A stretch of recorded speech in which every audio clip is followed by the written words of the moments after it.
I'm James Morrow, and you're watching Outsiders, the #1 show on Sky. Thank you so much for watching with Rita Unburdened Panahi and Rowan Coconut Tree Dean. Now, I'm going to get to Kamala Harris in a moment, but before that, let me remind you that Joe Biden, yes, that Joe Biden, is still President of the United States. And let's check in on how he's going, shall we?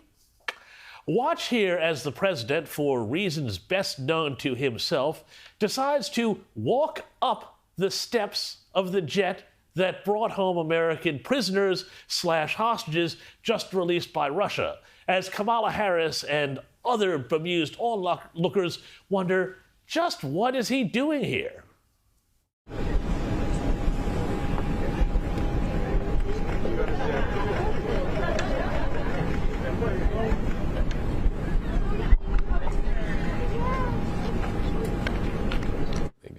I tell you what, they say I can't walk up a flight of plane steps. Well, I'll show them. Anyway, then, nearly a full 2 minutes later, he emerges.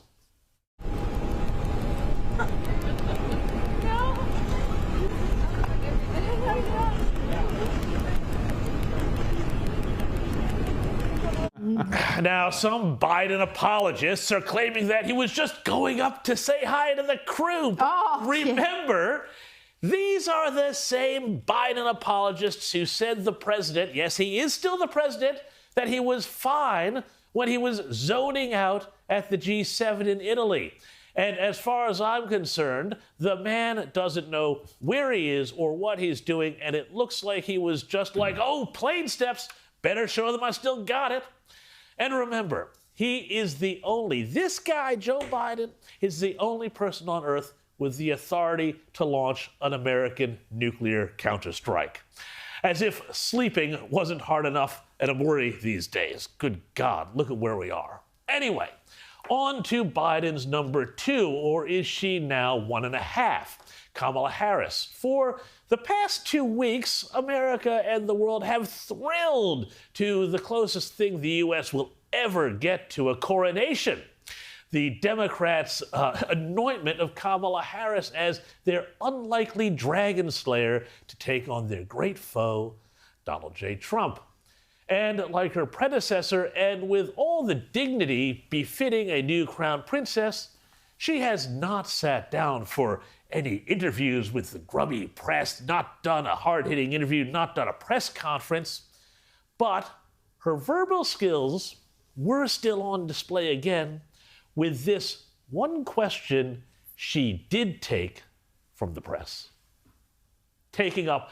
This is just an extraordinary testament to the importance of having a president who understands the power of diplomacy and understands the strength that rests in understanding the significance of diplomacy and strengthening alliances. This is an incredible day. Did you heave your eyes on Joe Biden there? Seriously, there's not a bouncer in Sydney that would have let that guy out of it into their pub.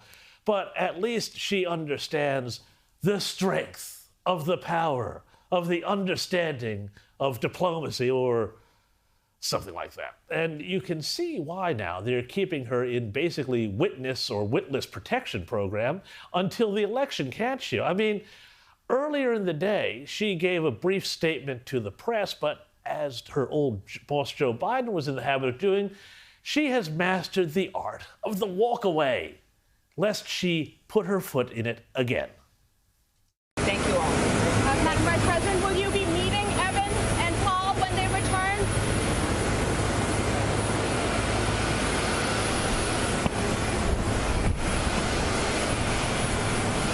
She learned from the master. It's a bit late in the game now, of course, for a new pandemic to let her do the entire campaign from the basement like Joe did in 2020, so I guess that's the best we're going to do for a while. But despite the sort of deep coordination between the ruling party and the media totalitarian states can only dream of, there have been some miscues, like this. It appears some staffer, ahead of the expected announcement of Kamala Harris's running mate, supposed to be at an event in Philadelphia, Pennsylvania this coming Tuesday, well, they hit the go button on an ad revealing that the vice presidential pick may just well be Pennsylvania Governor Josh Shapiro. Are we ready to fight for it? She is the right person at the right time for this job. It's going to do right by labor. It's going to do right by working people.